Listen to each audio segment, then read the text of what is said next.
네, 우리 한번 옛날처럼 한번 인사하겠습니다. 우리 사랑합니다. 사랑합니다. 예, 감사합니다. 감사합니다. 오늘도 많은 분들 나오셔서 함께 예배드림이 기쁨이 됩니다. 이제 룻기 5번째 마지막 시간입니다. 지난 한 달간 하나님께서 우리 교회에게 베풀어 주신 그 은혜와 사랑이 얼마나 감사한지 모릅니다. 말씀으로 우리를 풍성하게 먹이셨고 정말 은혜의 타작마당과 같이 하나님께서 베풀어 주신 그 사랑과 그 은총에 우리 영혼이 풍성한 시간 가졌습니다. 지난주에 보아스가 한 에바의 보리를 안고 기뻐 뛰는 룻에게 나오미는 그 보리 한 에바에 만족하지 말고 그것을 베푼 자 보아스에게 나아가서 그와 연합하라, 근원적인 문제의 해결, 그의 말씀에 따라 룻이 이제 보아스에게로 나아가게 됩니다. 룻이 보아스에게로 나아갈 때 처음에는 여러분 조마조마했겠죠.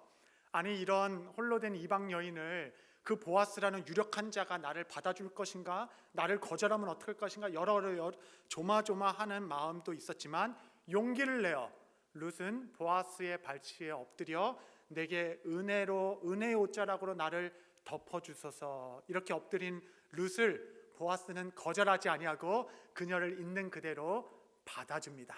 그녀를 받아주면서 내가 너와 연합하기 전에 먼저 해야 할 일이 있는데 나보다 먼저 너의 기업을 물려줄 권리가 있는 친족들이 있으니 그들이 하나씩 다 권리를 포기하고 나한테 그 의무가 왔을 때에만 내가 너를 물을 수 있다라고 이야기하게 됩니다. 그러므로 이제 그가 권리를 행사하면 행사하는 거고 포기하면 내가 너와 연합하겠다, 이 약속을 주고 룻을 돌려보냅니다.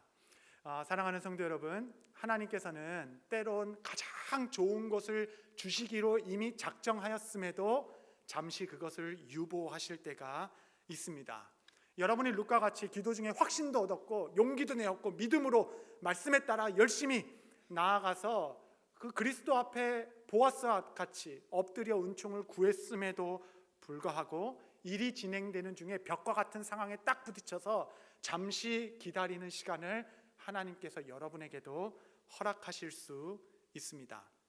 보아스는 룻에게 난 이거 거절 아니다, 너한테 그냥 거절하는 것을 완곡하게 표현한 것이 아니야, 나는 정말 너의 기업을 물을 것이고 쉬지 않고 너를 위하여 일할 것이다 라는 약속의 증표로 보리 6대를 지어서 룻의 품에 안겨 돌려보내게 됩니다. 여러분, 6번의 보리대는 내가 이 일을 이루겠다라는 약속이고 소망을 품으라는 그의 다짐이 포함되어 있습니다. 6번째 대라는 것은 7번째를 기대하게 하죠. 성경은 7번째는 완전수입니다. 이 룻에게 6번은 보리대로 지어 주었으나 7번째 대는 더 이상 보리가 아닐 것이에요. 7번째 대는 보아스 자신이 될 것입니다. 더 이상 먹어서 굶주리게 되는 보리로 채워지는 것이 아니라 마지막 7번째 대를 기다리라, 7번째 대를 얻게 될 때는 너는 더 이상 보리 세상적인 것이 아니라 나와 연합하는 나 자신을 너에게 줄 것이다 라는 약속으로 6번째 대를 지어 룻에게 돌려보냅니다. 시어머니는 룻이 보리 6대를 들고 돌아오는 것을 보고 그 소식을 듣자마자 보아스의 뜻을 바로 통찰력 있게 알아차렸습니다. 3장 17절 18절 말씀 보시면 이르되 그가 내게 이 보리를 6번 되어주며 이르기를 빈손으로 내 시어머니에게 가지 말라 하더이다 하니라.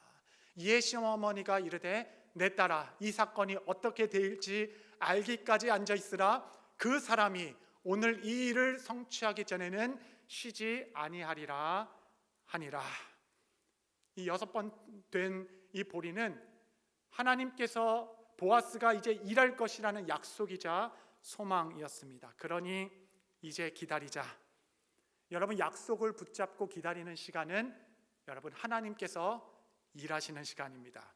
태초에 하나님께서 천지를 창조하실 때 이 세상의 물질만 창조하신 것이 아니라 태초라는 여러분 시간을 창조하셨습니다. 그래서 이 시간 안에는 하나님의 섭리가 담겨져 있어요. 이 시간 안에서 우리는 성숙하게 되고 성장하게 됩니다. 이 시간 안에 치유와 회복을 담아 놓으셨습니다. 하나님께서 약속을 붙잡고 기다리는 룻과 같은 우리에게 잠시 기다리라, 가장 좋은 것을 주시기를 유보하는 이 시간은 여러분, 하나님께서 일하시는 시간이고 우리가 성장하는 시간이고 우리가 회복하는 시간이고 주님께서 일하심을 안식 가운데 기다리는 시간입니다. 성도 여러분, 하나님께서 잠시 여러분을 기다리게 하실 수 있습니다. 그러나 기대하십시오. 이 기다림의 시간은 하나님께서 일하시는 시간이 될 것입니다. 이제 4장에 보아스가 일하기 시작합니다. 4장 1절 말씀해 보시면, 보아스가 성문으로 올라가서 거기 앉아 있더니 마침 보아스가 말하던 기업물을 자가 지나가는지라. 보아스가 그에게 이르되 아무개여 이리로 와서 앉으라 하니 그가 와서 앉음에, 그는 룻을 돌려보낸 이후로 아침 일찍 일어나, 성문이라는 것은 가장 공개적인 장소, 가장 퍼블릭한 플레이스에서, 예전에는 성문 앞에서는 공명정대한 재판이 이루어졌습니다. 가장 공명정대하게 이 일을 해결하고 있습니다. 여러분, 보아스는, 여러분, 누가 이방 여인 룻에게 신경을 쓰겠어요? 그 가난한 여인, 아무도 신경 쓰지 않는 그 여인을 거두는 데 있어서 그냥 밀실에서 아무도 모르게 그냥 일을 뚝딱 해낼 수도 있지만, 보아스는 그렇게 하지 않았습니다. 공명정대하게 많은 사람들의 그 증인 앞에서 이 일을 하나씩 공의롭게 처리하는 중에, 여러분, 두 번째 마침, 한치의 오차도 없으신 하나님의 섭리 가운데 그 기업물을 자의 순서가 된 자가 그 앞을 지나가게 되고, 보아스는 그를 불러 이제 대화를 시작합니다. 보아스는 10명의 장로들을 불렀어요. 증인이 되어 주십시오. 그리고 그와 함께 대화를 나눕니다. 4장 3절 4절. 보아스가 그 기업물을 자에게 이르되 모압 지방에서 돌아온 나오미가 우리 형제 엘리멜렉의 소유지를 팔려 함으로 내가 여기 앉은 이들과 내 백성의 장로들 앞에서 그것을 사라고 너에게 말하며 알게 하려 하였노라. 만일 당신이 물으면 물으거니와 만일 당신이 물으지 아니하려거든 내게 구하여 내게 알게 하라. 당신 다음은 나요, 그 외에 물을 자가 없느니라 하니 그가 이르되 내가 물으리라 하는지라. 아니 여러분, 아니 이게 뭐야? 갑자기 관심도 없고 생각지도 않았던 사람이 지나가다가 이야기를 들으니까 뭐 땅을 뭐 준다고, 땅을 사라고, 그러면 내가 모르겠다라고 그냥 이야기한 것입니다. 여러분, 우리야 지금 결론이 아니까 그냥 잘 되겠지 하고 여러분 감동이 없는데, 여러분 긴장되는 순간이에요. 룻기 1장부터 차곡차곡 실수가 없이 이끌어진 이 구속의 드라마 가운데 뜬금없이 어떤 사람이 손을 번쩍 들더니 내가 모르겠다라고 모든 일이 수포로 돌아갈 수 있는 이 상황이 이어진 겁니다. 야, 차라리 공식적인 절차를 안 밟았으면, 아무도 몰랐을 텐데, 차라리 그냥 밀실에서 아무도 모르게 뚝딱 그냥 이 일을 처리했으면 더 좋았을 텐데 라는 생각이 들 수 있는 상황. 여러분, 이 상황에서 보아스는 마음을 차분히 하고 그 사람에게 당신이 물으겠다 하는 기업 물으기의 의미가 무엇인지 다시 한번 설명합니다. 지금 보아스가 일하고 있는 것이에요. 룻기 4장 5절. 보아스가 이르되 내가 나오미의 손에서 그 밭을 사는 날에 곧 죽은 자의 아내 모압 여인 룻에게서 사서 그 죽은 자의 기업을 그의 이름으로 세워야 할지니라 하니, 당신이 지금 기업을 물으겠다라는 것은 당신의 재산이 불어나 그런 일이 아니라 죽은 자의 이름으로 기업을 물려주는 그 일입니다 라고 기업 물으기의 참된 의미를 다시 설명합니다. 여러분, 여기서 우리는 성경이 말하는 기업 물으기 고엘의 뜻이 무엇인지 좀 이해할 필요가 있어요. 왜냐하면 여러분, 이 고엘이라는 율법은 단지 법령이 아니라 참된 속량자 대신 그리스도께서 룻과 같은 우리를 위하여 어떤 일을 하셨는가 그림자와 같이 기록되어 있기 때문에 그렇습니다. 율법에 보면 고엘이란 단어가 11번 나옵니다. 11번 사용된 용례를 보면 고엘이라는 것이 이런 거구나. 기업 물으기의 대상자가 가져야 될 의무와 책임 5가지가 정리되어 있어요. 첫 번째는 무엇이냐면, 고엘을 할 때 친척의 빚이 있거나 배상해야 할 배상금이 있다면 기업을 물으며 그 사람의 빚을 다 갚아줘야 합니다. 이것이 고엘이에요. 두 번째, 피해 구속이라고 말합니다. 그 사람이 억울한 일을 당했어요. 너무 억울하게 그냥 피눈물을 흘리며 피를 흘렸는데 너무 가난해서 너무 힘이 없어서 그걸 되갚아 줄 수 없이 당하고 억울한 일이 있었을 때에 그의 기업을 물어주는 자의 책임은 억울한 피 흘린 것을 다시 되갚아줘야 하는 책임을 지는 것입니다. 세 번째, 가난하여서 가족이 노예로 팔렸을 때는 그 주인에게 값을 다 지불하고 그 노예를 다시 사서 자유롭게 해줘야 됩니다. 네 번째, 가난한 자가 너무 가난하여 가지고 기업 대대로 물려온 땅을 다른 사람에게 다 팔아버렸으면 기업 물을 자의 책임이 있는데 다시 값을 주고 그 밭을 도로 사서 그 기업이 대대로 이어갈 수 있도록 돌려줘야 됩니다. 다섯 번째, 그 친족의 대가 아들이 없어서 끊어질 위기가 있다면 그 홀로 된 여인을 거두어 자녀를 낳아 그 기업이 이어질 수 있도록 대를 이어줘야 하는 책무가 기업 무르기입니다. 여러분, 그 사람에게 기업 물을 자의 책임을 다 이야기해 주니 그 사람이 그냥 신발을 던지면서 나는 이 모든 이 권리를 포기하겠노라, 기업을 다 포기해버려요. 여러분, 성경은 그 사람이 왜 그 권리를 포기했는지 그 사람의 속마음을 다 기록해 놓고 있습니다. 룻기서 4장 6절, 그 기업 물을 자가 이르되 나는 내 기업에 손해가 있을까 하여 나를 위하여 물으지 못하노니 내가 물을 것이 아니라 당신이 물으라, 나는 물으지 못하겠노라 하는지라. 여러분, 처음 기업 물을 자 밭을 누가 살래 했을 때 손을 들고 야, 우리가 재산이 불어나나 보다, 야, 없던 땅이 생기나 보다, 내가 사겠다라고 했던 사람이 이 기업 물을 자의 책임을 다 듣고 나니 야, 이것은 손해가 일어나는 거구나, 내 재산이 손해가 있겠구나, 나를 위하여 이건 다 어려운 일이구나 하고 그 기업 무르기의 권리를 포기한 자.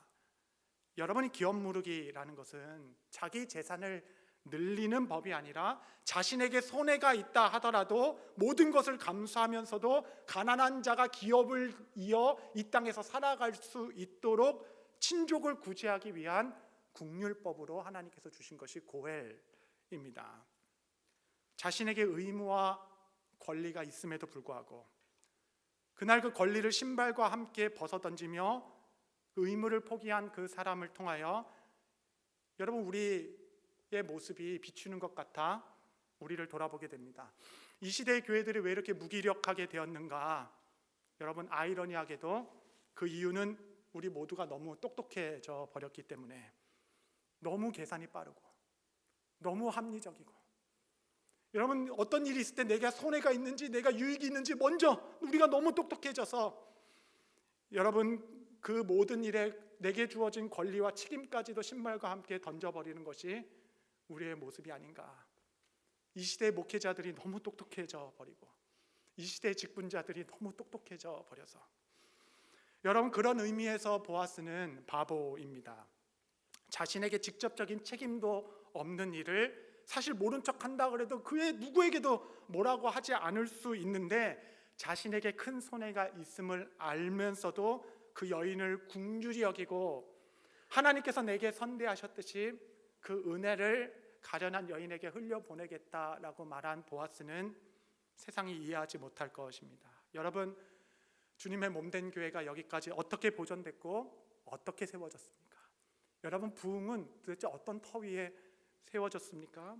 여러분, 똑똑하고 유능하고 세상에서도 막 빛이 나는 사람들이 많아지면 여러분, 교회는 부흥하고 성장합니까?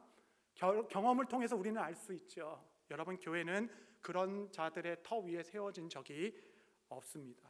보아스와 같이 내가 얼마나 손해가 있는지 상관하지 아니하고 이 일이 얼마나 어려운지 계산하지 아니하고 하나님 내게 맡겨주신 일이라면 순종하여 내가 이 길을 걷겠나이다 고백하는 보아스와 같은 자들을 터를 삼아 교회는 지금까지 보존되었고 교회는 성장해 왔으며 앞으로도 교회는 그렇게 부흥해 나갈 것입니다.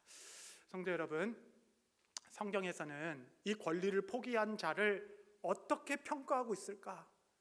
여러분, 성경은 소름 끼치게 그 사람에 대해서 평가를 내리고 있어요. 단 한 단어로 그 사람에 대해서 이야기하고 있는데 그 평가가 너무나도 정확하여 우리를 돌아보게 됩니다. 룻기 4장 1절, 보아스가 그에게 이르되 아무개여 이리로 와서 앉으라 하니, 여러분, 아무개여, 여러분, 그 작은 고을에서 누가 기업 무르기 순서까지 다 외우고 그 사람이 지나갈 때 그 사람 이쪽에 앉으세요. 여러분, 보아스가 그 작은 이 고을에서 순서까지 알고 있는데 그 사람을 이름을 몰랐겠습니까? 어쨌든 여러분, 성경은 그 사람을 아무개여라고 부릅니다. 그 사람이 세상에서 얼마나 유명했는지, 얼마나 똑똑했는지, 얼마나 그냥 자기 것을 위해 살았는지 상관없이 성경은 그 사람을 무명한 자로, 세상에선 유명한지 모를지언정 하나님 나라의 아무개로, 무명한 자로 살고 있는 것이 그 사람을 향한 성경의 평가입니다. 하나님 앞에서 아무 이름 없는 것 같이 군중 중에 숨어서 자기 유익만을 위하가며 정말 평생, 한평생을 살아간 아무개. 여러분, 하나님의 계획은 변함이 없으시고 만약이란 건 없지만 역사 가운데 만약에 그 아무개가 놓친 축복이 무엇인가 한번 우리가 생각해 보자면, 여러분, 그는 엘리멜렉의 친족이었기 때문에 유다 지파였을 것이고, 그는 생각지도 않았고 계획한 적이 없는데 그 발 앞에 룻과 룻의 기업 물을 책임이 그 앞에 똑 떨어지게 되었는데, 여러분, 룻을 통하여 낳은 자녀가 다윗 왕의 할아버지가 되었죠. 여러분, 이 사사시대 왕이 없어 혼탁한 이 시대에 하나님께서 나라를 이끌 왕을 주시는 그 영광스러운 족보로 허리로 삼고자 하시는 그 축복이, 여러분, 그 아무개라는 사람 발 앞에 똑 떨어졌는데, 더 나아가서 인류의 구원자 되신 예수 그리스도가 이 땅 가운데 오시는 그 영광스러운 통로에 사용될 수 있는 그 복이 그 앞에 떨어졌음에도 불구하고, 야, 내게 손해가 있는 일이다, 야, 이걸 이렇게 하면 안 돼, 신발과 함께 권리를 포기해버린 그 아무개에게, 여러분, 세상 사람들은 당신 똑똑합니다, 당신 정말 세상 잘 이리저리 잘 사는군요 말할지 모르겠지만, 여러분, 하나님 나라의 관점에서는 화 있을진저 어리석은 자여, 하늘의 기회, 하늘의 축복, 하늘과 땅에 영원히 누릴 그 축복이 그 발 앞에 왔음에도 불구하고 마치 장자의 이 명분을 팥죽 한 곳에 팔아버린 에서와 같이 영적인 것들은 하나도 보지 못하고 세상적인 것에 가득하여서 이 놀라운 축복을, 신발을 함께 던져버리며 포기한 자와 같이 지내는 너무나도 많은 연약한 자들. 여러분, 우리는 이 땅에서 그리스도의 십자가가 아니면 도무지 해석되지 않는 삶을 살아가는 자들입니다. 십자가를 모르면 사람들이 여러분을 왜 그렇게 사는지 이해할 수 없을 것이에요. 십자가를 알지 못하면 왜 또 그렇게 이 땅에서 그렇게 답답하게 살아가십니까? 왜 이렇게 미련하게 살아가십니까? 때로는 사람들이 조롱할 수도 있고 이해하지 못한다, 답답하다 말할 수 있을지언정, 예, 주님, 제가 세상에서 아무개로 살아갈지언정 하나님 앞에서 유명한 자로 살기로, 그리스도가 아니면, 십자가가 아니면 우리가 왜 이렇게 사는지 세상 가운데 전혀 알지 못하는 자로, 이미 상처를 받고 아픈 사람은 나인데 또 이 아픈 마음을 가지고 용서하지 못한 자신을 자책하며 십자가에서 울고 또 울고, 벽과 같이 꼼짝도 하지 않은 사람에 또 다가가고 또 다가가서 하나님 앞에 나아가는 그 섬김의 종을 세상은 이해하지 못할 것입니다. 왜냐하면 우리는 그리스도의 십자가를 따라 살아가는 자들이기 때문에. 저는 이 룻기서를 마무리하며 여러분 가운데 한 가지 소망이 좀 심겨지기를 원합니다. 한평생 이 땅에 살면서 보아스와 같이 그리스도를 생각나게 하는 사람. 여러분, 보아스는 묵상하면 할수록 그 누구도 보아스에게 머물러 있는 사람이 없습니다. 보아스를 보면 너무 예수님이 생각이 나요. 보아스를 생각할 때마다 그의 행동 하나하나가 그리스도께서 우리를 어떻게 하셨는지를 드러나는, 투영하는 거울이 되어서 보아스를 볼 때마다 예수님이 생각나게 됩니다. 여러분, 보아스라는 이름이 룻기에서만 나옵니다. 보아스는 룻기 밖에서 이름만 나오지 그의 행실이 나와 있지 않아요. 그래서 보아스라는 이름 뜻이 우리는 무엇인지 알 수 없습니다. 그러나 흥미롭게도 열왕기하 7장에 보아스라는 이름이 한 번 더 나오는데, 어떻게 나오냐면 솔로몬이 하나님의 성전을 크게 짓고, 성전을 크게 짓고 그 성전을 이렇게 뒷받침하는, 짊어지는 두 개의 기둥을 세우는데 오른쪽 기둥을 야긴이라고 왼쪽 기둥을 보아스라고 했습니다. 여러분, 보아스는 하나님의 나라의 기둥과 같은 자들. 여러분, 이 땅에 살며 하나님의 나라의 기둥과 같은 보아스로 우리 삶이 드려진다면 이 세상에서 아무개로 살지언정 하나님 나라의 유명한 자로 우리의 삶이 드려지기를 소망하는 복된 성도 모두가 되시기를 바랍니다. 이런 말씀을 들으면서 목사님, 저는 보아스와 갖고 싶은데 저는 보아스가 아닙니다.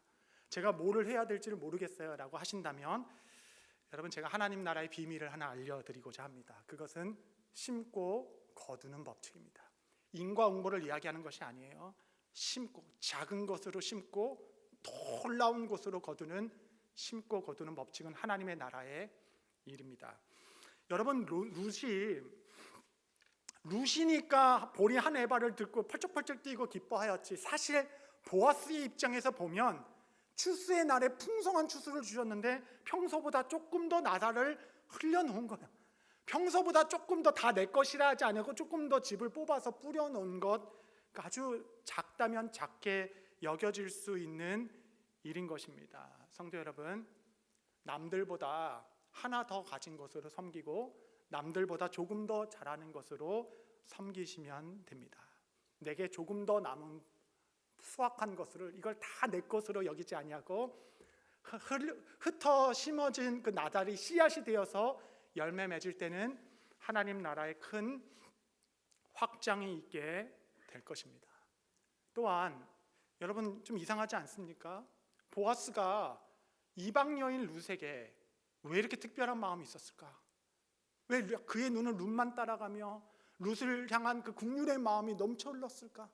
뭐 보아스의 그 마음을 적어놓지 않았기 때문에 모르지만 묵상해 볼 포인트는 있어요.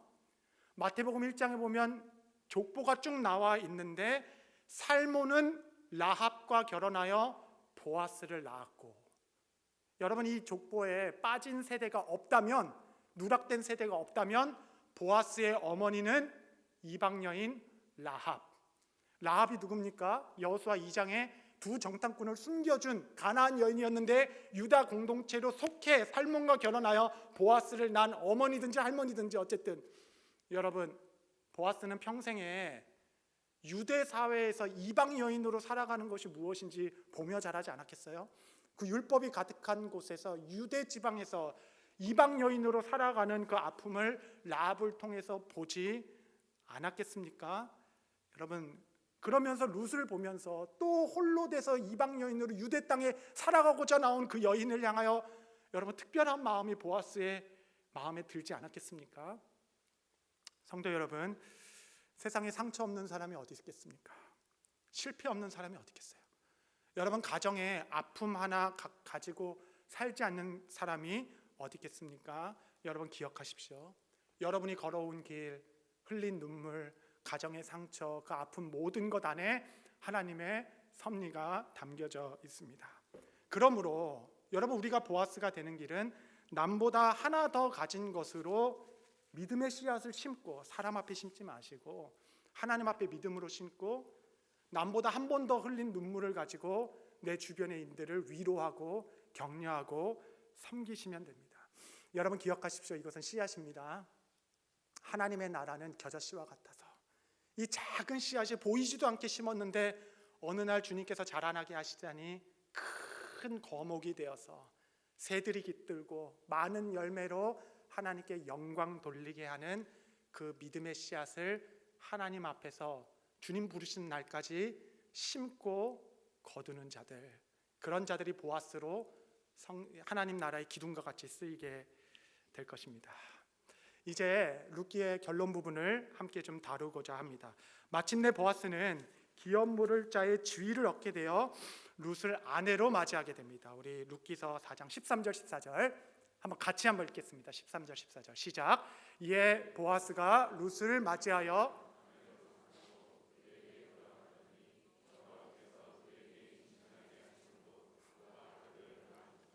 여인들이 나오미에게 이르되 찬송할지로다. 여호와께서 오늘 내게 기업 물을 자가 없게 하지 아니하셨도다.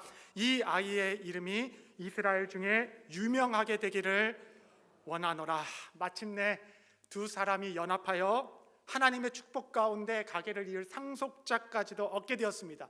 여러분, 그러면 룻기의 결론은 이 두 사람이 부부가 되어서 아이 낳고 행복히 살았습니다, 그리고 부부의 기쁨으로 끝나는 것이 아니라 룻기의 마지막은 두 그룹의 기쁨으로 끝나게 되는데, 첫 번째 기쁨은 나오미의 기쁨이고 룻과 보아스가 아니라, 그래서 사실 룻기는 나오미서입니다.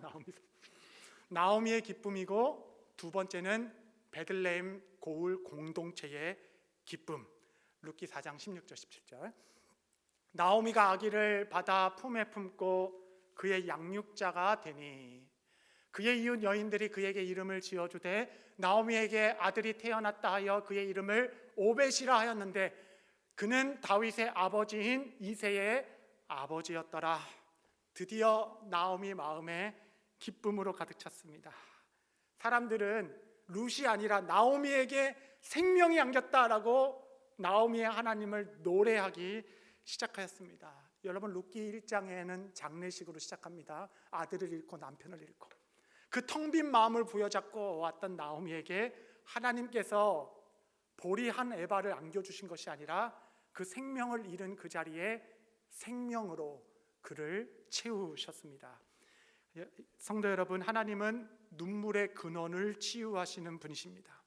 세상의 기쁨, 세상의 위로로 우리를 채우시는 분이 아니라 여러분이 갖고 있는 그 목마름의 근원, 여러분이 갖고 있던 그 눈물의 근원을 마르게 하시는 분이 우리 하나님이십니다. 생명의 빈자리에 생명으로 채우셨습니다. 성도 여러분, 이렇게 아프고 저렇게 아프십니까? 이런저런 말 못할 아픔을 가지고 잠 못 이루시는 분들 계시죠? 다가올 상황의 두려움과 떨림 가운데 기도하시는 분들 계실 것입니다. 여러분, 이 시간에 말씀을 의지하여 그리스도께로 나아가시기를 바랍니다. 세상 사람들은 여러분 말을 듣고 고개를 끄트리고 공감하는 것 같아도 실상은 이해하지 못합니다. 여러분이 어떤 상황이 있는지. 우리는 사람들의 말로 때론 위로도 얻고 힘을 얻는 것 같지만 그것은 우리의 진정한 위로가 되지 못합니다. 오직 예수님만이 여러분의 눈물의 근원을 고치실 수 있으시고, 그 앞에 룻과 같이 엎드린 그 여인에게 주의 옵자락으로 덮어주실 때 이제는 그가 일하기 시작하실 것입니다. 예수님께서 우리 삶의 고엘이 되어주셨습니다. 그분은 공명정대하게 우리를 구원하는 데 있어서 밀실에서 아무도 모르게 지내는 것이 아니라 온 세상이 알 수 있도록 그 아들 대신 그리스도를 이 땅 가운데 보내시며 그 십자가에서 공개 처형을 당하게 하실 때는 여러분, 하나님께서 그 아들 예수님을 심판하실 때 진노를 쏟는 척하지 않으셨어요. 하나님께서는 심판하시는 척하지 않으셨습니다. 하나님의 그 진노, 우리가 담당해야 될 모든 그 진노의 죄의 대가를 100% 여러분 하나님 앞에 쏟아내셨던 이유는 우리의 구원이 부끄럽지 않게 하기 위하여, 공명정대하기 위하여 그리스도께서 우리의 참된 고엘이 되셨고, 그분이 이제 두 손을 펴고 내게로 나아오라, 내가 너를 쉬게 하리라, 여러분을 부르십니다. 여러분, 주 앞에 나아갈 때 여러분의 눈물의 근원을 마르게 하실 뿐만 아니라 기쁨으로 여러분의 텅 빈 마음을 채워주실 것입니다. 두 번째 결론은 공동체의 기쁨, 나오미 가정의 기쁨이 아니라 온 마을이, 여인들이 노래를 만들어서 막 노래하기 시작하고, 마라라고 스스로 이야기했던 나오미에게 기쁨이 되었다. 온 백성들이 노래하게 되었는데 그 노래가 여러분 나오미에게 안겨있던 그 아이가 다윗 왕의 할아버지입니다. 드디어 이 나라에 참된 왕이 줄 것이다, 나라의 노래가 되었고, 그 나라의 노래를 넘어 마침내 그리스도께서 이 땅에 오셨다, 온 흩어진 교회의 노래가 되었던 이 노래의 시작은 나오미의 상함과 아픔으로부터 연결되어 있던 이 놀라운 신비. 사랑하는 성도 여러분, 나오미가 이해할 수도 없었고 감당할 수도 없던 그 시련의 시간이 어머니의 태가 되어서 여러분 우리의 노래가 되었습니다. 한 여인의 회복과 하나님의 나라의 회복은 연결되어 있습니다. 그래서 여러분의 눈물과 아픔은 이 시대를 향한 하나님의 눈물과 아픔과 신비하게 연결되어 있어서 하나님께서 여러분의 삶을 풀어주실 때는 나의 기쁨, 우리 가정의 기쁨을 넘어 우리의 노래가 될 것이고 하나님 나라의 기쁨이 되어서 여러분의 삶을 풀어주실 때 하나님의 나라도 함께 확장되어 그리스도의 오는 길을 예비케 되는 놀라운 일, 룻기 3장 4장의 역사를 위하여 그가 여러분을 위하여 쉬지 아니하실 것이고 여러분 일하실 것입니다. 그래서 기다리는 것이에요. 인내를 가지고. 이것이 우리의 비전이고 우리의 소망입니다. 그날이 되면 알게 될 것입니다. 우리가 이 땅에서 흘린 눈물은 단 하나도 의미 없이 흘린 것이 없었다는 것을. 말씀을 정리하겠습니다. 여러분, 얼마나 많은 분들이 이 시대 룻과 나오미로 살아가는지 모릅니다. 사업의 실패, 내 자신의 인생이 지워지는 것 같은 시간들, 자녀 양육의 실패, 가정의 실패. 여러분, 우리는 실패할 수 있지만 그 실패의 자리가 결코 우리 인생의 최종의 자리는 아닐 것입니다. 복음은 처음부터 저와 여러분과 같은 연약한 자들을 향한 좋은 소식입니다. 이제 모든 무거운 짐을 그리스도 앞에 내려놓고 주님 앞에 함께 나아가는 복된 공동체 될 때에 그날이 오면 이제 더 이상 여러분을 말하라 부르지 아니하실 것이고 나오미 기쁨이라 칭할 것이며 하나님께서 여러분에게 주신 큰 기쁨이 여러분의 삶을 넘어 공동체의 기쁨, 하나님 나라의 기쁨, 하나님의 나라도 함께 확장되어 영광 받으신다 하시니 예 주님, 이 시간이 길고 골짜기라 할지라도 소망을 잃지 않고 주님 앞에 기쁨으로 나아가겠습니다. 여러분, 주님께 감사와 경배와 기쁨의 노래는 일이 성취됐을 땐 늦어요. 그때 하는 것이 아닙니다. 가장 어려울 때 하는 것이에요. 기다릴 때 하는 것입니다. 주님께서 쉬지 아니하신다 하시니 내 영혼이 주님을 기뻐합니다. 함께 찬양하며 나아가는 복된 권속들에게 하나님께서 큰 기쁨, 하나님 나라의 큰 놀라운 은혜 함께 하시게 되시기를 축복합니다. 기도하시겠습니다. 거룩하신 주님, 주님께 감사합니다. 보이지 않고 잡히지 않을지라도 내가 주님을 향한 믿음을 가지고 한 걸음 한 걸음 걸어가오니 이 세상에 무명할지라도 하나님 나라의 유명한 자로 서기를 헌신하는 모든 주님의 권속들을 축복하여 주옵소서. 예수님의 이름으로 기도합니다. 아멘.